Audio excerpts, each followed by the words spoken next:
Intracranial haemorrhage जो है ये एक ब्रॉड टर्म है, एक अम्ब्रेला टर्म है।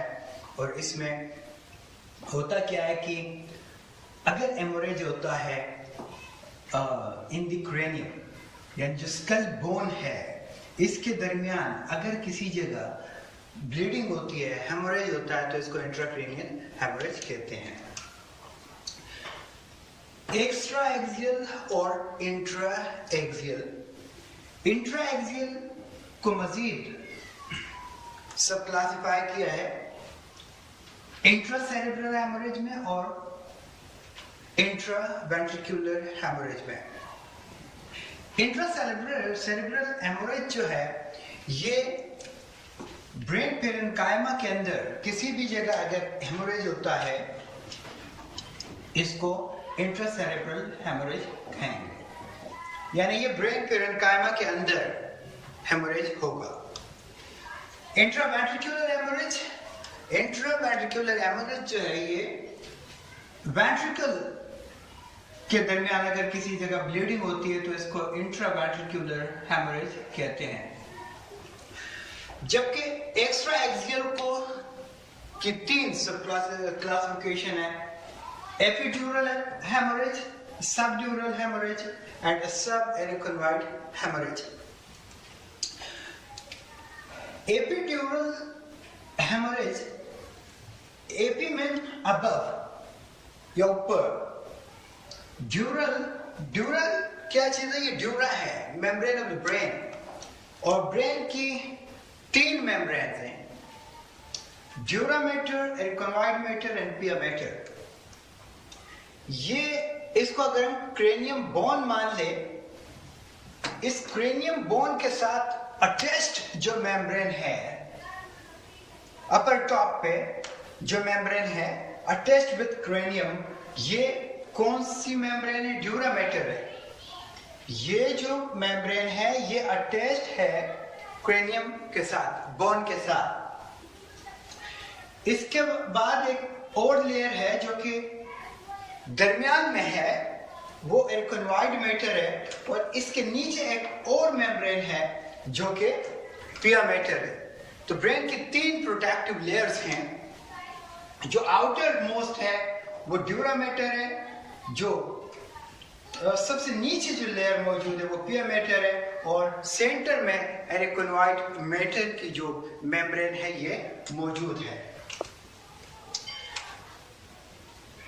एपिड्यूरल मतलब ये है कि ड्यूरा के ऊपर हेमोरेज हुआ है, और ड्यूरा के ऊपर अगर हेमोरेज होता है, क्योंकि ड्यूरा जो मैटर है ये बोन के साथ अटैच्ड है, तो जो ड्यूरा मैटर है ये बोन से अट जाएगा, यानी ये दोनों अटैच्ड है, लेकिन जिस वक्त हेमोरेज होता है तो ये नीचे को अट जाएगी ये मेम्ब्रेन, और ये एक लेस शेप के साथ बनेगी। अगर हम सीटी में देखते हैं तो ये बायोकॉन्वेक्स लेंस की तरह की हमें इसकी जो शेप है वो मिलेगा।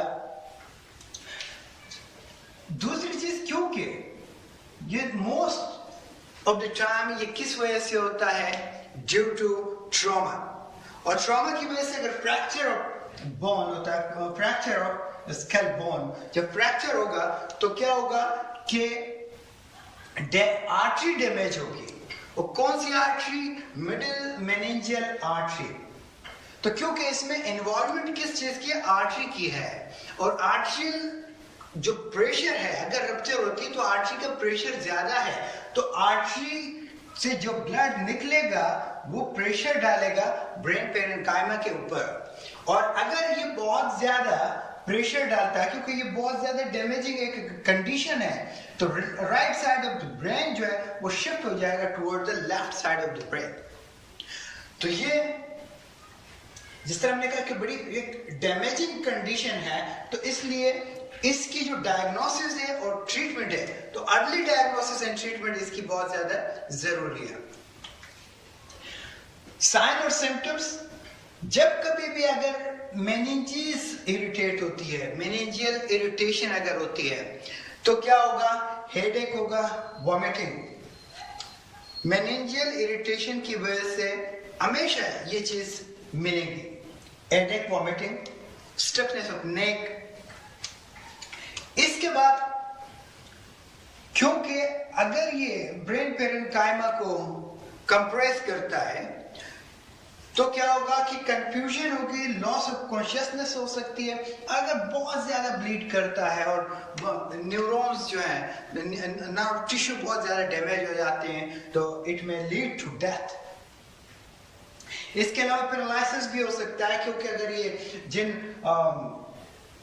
नर्व टिश्यू को अगर ये डैमेज करता है, कंप्रेस करता है, तो रिलेटेड मोटर एरिया अगर जाता है तो वो एरिया ऑफ द बॉडी जो है वो पैरालाइज हो जाएगा। और इसके अलावा इसमें फिट्स पड़ सकते हैं पेशेंट को, क्योंकि हमने कहा कि इसको अर्ली डायग्नोसिस और अर्ली ट्रीटमेंट, तो इसमें मोडेलिटी ऑफ चॉइस जो है डायग्नोस करने के लिए वो नॉन कंट्रास्ट सीटी स्कैन है। तो नॉन कंट्रास्ट सीटी स्कैन जो है वो इन्वेस्टिगेशन ऑफ चॉइस है। ट्रीटमेंट क्या है कि इसमें असल जो मकसद होना चाहिए वो क्या, कि जो प्रेशर है ब्रेन टिश्यू के ऊपर इसको कम करने की जरूरत है। तो एक तो ये हो सकता है कि इस हेमाटोमा को, इस प्रेशर को कम किया जाए ड्रेन करके, लेकिन क्योंकि अक्यूट कंडीशन में ऐसा करना पॉसिबल नहीं है, क्योंकि डैमेज्ड ब्लड वेसल्स जो मजीद इसमें ब्लड लीक करेगा, तो ligation of damaged blood vessels जो है ये, या फिर कोट्राइंग द ब्लड वेसल है।